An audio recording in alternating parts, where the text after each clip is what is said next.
Bonjour maître. Alors, beaucoup de femmes à cette tribune. Ça va continuer encore cet après-midi, signe que les femmes aussi ont envahi les prétoires. Vous êtes spécialisée en droit fondamental privé. Vous avez collaboré au sein d'un cabinet spécialisé en droit des successions durant plusieurs années, avant d'ouvrir vous-même votre propre cabinet il y a maintenant 1 an, où vous exercez en tant qu'avocate généraliste, principalement en droit patrimonial de la famille et aussi en droit des enfants. Vous êtes également membre du CRIC. Alors, qu'est-ce que c'est que le CRIC? C'est l'Institut des avocats d'enfants au barreau de Bordeaux. C'est une spécificité, je crois, de votre barreau. Et ce sont d'ailleurs ces enfants et la cause de ces enfants que vous allez défendre aujourd'hui.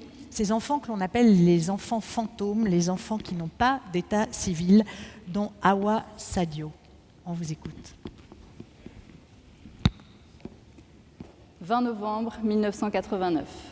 L'Assemblée générale des Nations unies adopte à l'unanimité la Convention internationale relative aux droits de l'enfant. Ce texte, qui reste à ce jour le plus largement ratifié dans le monde, sera complété par 3 protocoles facultatifs visant à garantir l'effectivité de ces droits dans les cas où ils sont les plus exposés. Conflits armés, vente d'enfants, prostitution et pornographie. Une procédure sera également mise en place devant le Comité des droits de l'enfant des Nations unies afin de permettre à chacun de faire valoir la violation de ses droits après épuisement des voies de recours internes. Ces actes ont permis des avancées fondamentales en plaçant l'intérêt supérieur de l'enfant au centre de tous les textes d'application. Et pourtant, 30 ans après, des millions d'enfants demeurent en marge.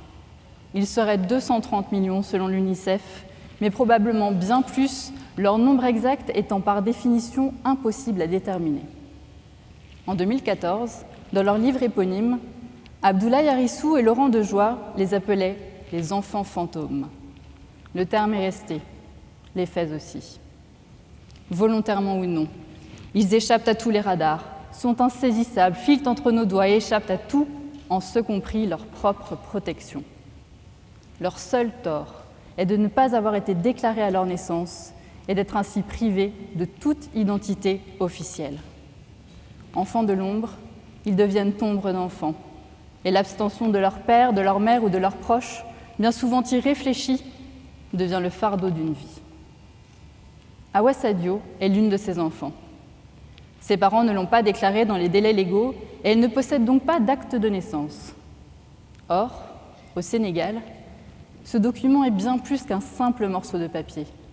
C'est le précieux sésame qui permet de présenter l'examen de fin de primaire et d'accéder au collège. Les enseignants d'Awa ont tenté de pallier les carences familiales en lui permettant de rester une seconde année en CM2 afin de gagner un temps précieux et de réaliser les démarches nécessaires en vain. Comment faire alors qu'Awa elle-même ne connaît pas sa propre date de naissance? Elle a perdu tout espoir et travaille désormais tout en observant de loin ses anciens camarades d'école qui poursuivent leurs études. Mineure, elle est pourtant exploitée en tant que bonne 6 jours sur 7 pour un salaire dérisoire. Quand l'administratif prend le pas sur l'humain, les conséquences peuvent être dramatiques. Quelles sont les causes de son exclusion? Comment, alors que les textes protecteurs se sont incessamment développés, tant au niveau international qu'au niveau des États, une telle situation a-t-elle pu s'enraciner si profondément? En théorie, l'article 24 du Pacte international relatif aux droits civils et politiques du 16 décembre 1966 prévoyait pourtant déjà non seulement que tout enfant a droit à une protection spécifique liée à sa seule condition de mineur, mais également que tout enfant doit être enregistré immédiatement après sa naissance et avoir un nom. En théorie, l'article 7 de la Convention internationale relative aux droits de l'enfant est venu préciser que l'enfant est enregistré aussitôt sa naissance et a dès celle-ci le droit à un nom, le droit d'acquérir une nationalité et, dans la mesure du possible, le droit de connaître ses parents et d'être élevé par eux. En théorie, certes, mais en pratique. Les raisons de l'inexistence d'Awa Sadio, comme de celles de ses compagnons d'infortune, sont complexes et variées, mais les ressorts en sont communs, quels que soient les pays touchés. L'ignorance des parents d'Awa a constitué un facteur de première importance. Or, leur attention n'étant rien coupable, n'ayant jamais été informés de la nécessité même de déclarer la naissance de leur enfant. De nombreux pères et mères ne sont d'ailleurs eux-mêmes titulaires d'aucun acte de naissance, mais ont accepté la précarité engendrée par cet état sans savoir comment y remédier. Awa Sadio est né en effet dans un village isolé.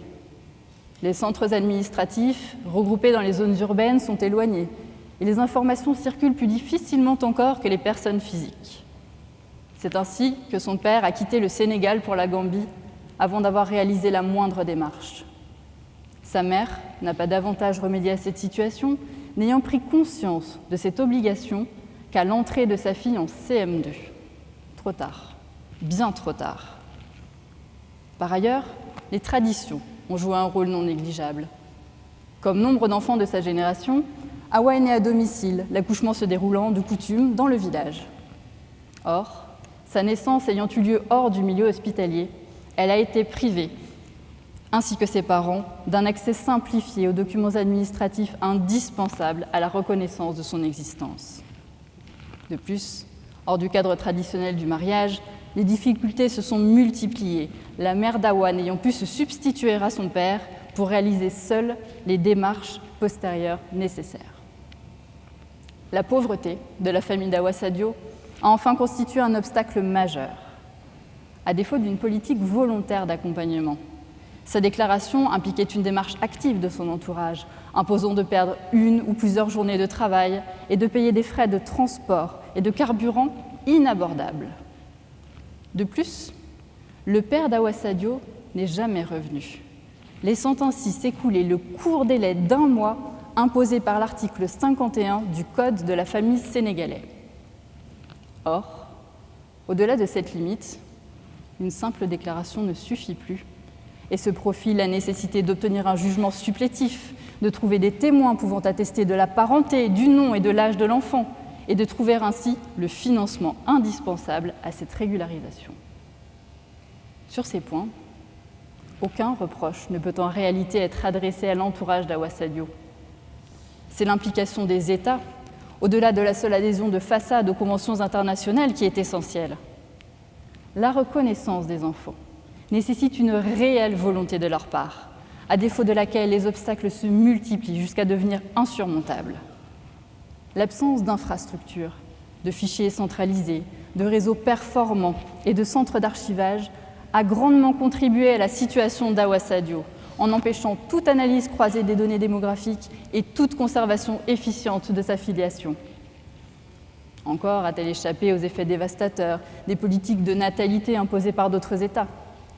Il n'est qu'à penser à la Chine, qui, malgré un assouplissement apparent, a vu se multiplier le phénomène des enfants noirs, second-nés de familles qui ne peuvent les déclarer sous peine de sanctions drastiques.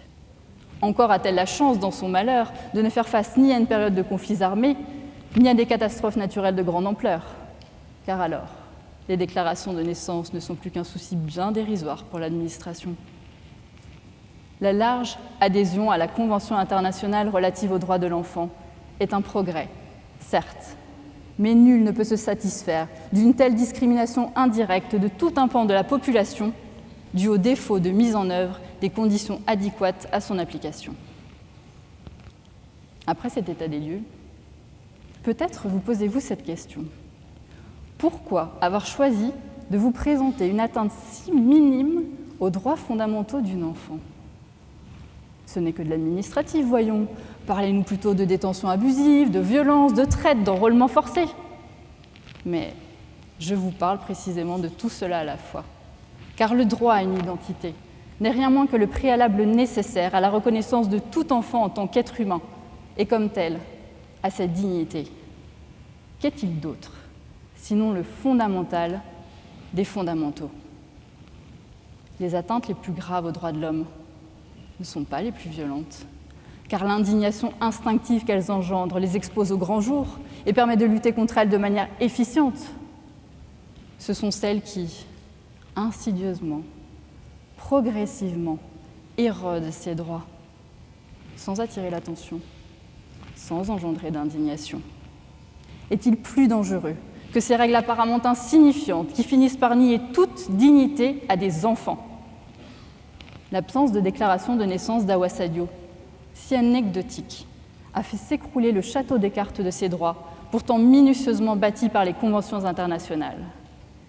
Est-il plus triste, illustration de l'expérience de Schrödinger, que cet enfant, qui, tant que personne ne se penche sur son sort, existe, mais n'existe pas tout autant. De sujet de droit, elle est devenue objet de droit, et son invisibilité la rend vulnérable et l'exclut de toute protection. Awa Sadio a non seulement été privée de son droit à l'éducation par sa sortie précoce du système scolaire, mais elle se retrouve également exploitée dans des conditions de quasi-esclavage. Elle n'a plus d'horizon en tant que citoyenne et est privée de tous les attributs d'une vie normale. Elle ne peut voter, conclure un contrat ou même simplement voyager. Elle ne bénéficie d'aucune des règles protectrices mises en place au niveau judiciaire. Assistance éducative, excuses de minorité, juridictions spécialisées sont réservées aux mineurs dont l'existence est reconnue par l'administration. Elle est de surcroît exposée en tant que fille à la pratique du mariage forcé, puisqu'elle sera dans l'incapacité de prouver sa minorité. Ils sont nombreux dans son cas, à travailler dans des conditions harassantes, souvent de nuit pour échapper aux autorités, ou à intégrer des réseaux de mendicité. Ils sont tout aussi nombreux à faire l'objet d'une véritable traite en vue de leur prostitution ou d'un trafic d'organes. Combien sont-ils encore à devenir enfants soldats sans pouvoir être préservés du fait de leur invisibilité? Awa Sadio est directement menacée par ces effroyables violences en tant qu'enfant. Tel le battement d'aile du papillon, une atteinte en apparence fort négligeable à ses droits a bouleversé sa vie entière en la privant de la protection que les adultes l'entourant auraient dû lui apporter. Face à de tels dangers, une prise de conscience a émergé peu à peu à différents niveaux. La création de bracelets à puces pour les nouveau-nés, le développement de brigades mobiles par les associations, la mise en place d'audiences foraines et la création de fichiers et réseaux centralisés ont permis de rendre dignité à des milliers d'enfants au Sénégal. Ces progrès réels sont toutefois fragiles et insuffisants, et l'ombre du château de Kafka reste bien présente. Awa est isolée, et ses louables initiatives n'ont pas permis de lui restituer l'existence à laquelle elle peut légitimement prétendre. Le temps qui passe est son pire ennemi, lui qui efface les mémoires et complexifie les démarches qui auraient été si simples au jour de sa naissance. Malheureusement, par essence, personne n'écoute les enfants. Il est ô combien aisé de réduire au silence un enfant fantôme, de faire taire ses récriminations et ses appels à l'aide d'un simple « Chut, tu n'existes pas ». Awa Sadio est en colère, pour de justes raisons, mais elle est désormais résignée. Peu à peu, Awa se tait, Awa s'éteint. Il est du rôle des avocats d'être la jonction entre la théorie et la pratique, en redonnant consistance aux enfants invisibles, en rappelant les textes internationaux et les coutumes internes, en développant les recours judiciaires pour multiplier les jugements supplétifs. Plus fondamentalement, notre fonction de porte-parole prend ici tout son sens. Écoutons Awa Sadio et ses 230 millions de semblables. Inspirons-nous de ces 94 collégiens et lycéens du Calvados, du Sénégal, du Togo, du Bénin, du Burkina Faso et de Côte d'Ivoire qui travaillent ensemble pour leur restituer leur dignité. Portons ces cris d'enfants avant qu'ils ne deviennent murmures et ne disparaissent. Refusons le règne de l'absurde qui nous obligerait à annoncer à Awa Sadio qu'elle ne peut bénéficier d'aucune protection car son entourage n'a pu réaliser une simple démarche administrative. L'existence et la dignité de cet enfant ne peuvent plus être conditionnées à l'obtention d'un document, d'un simple morceau de papier. Donnons à Awa Sadio la chance de pouvoir dire un jour « Laissez-moi vous conter l'époque lointaine où je n'existais pas ».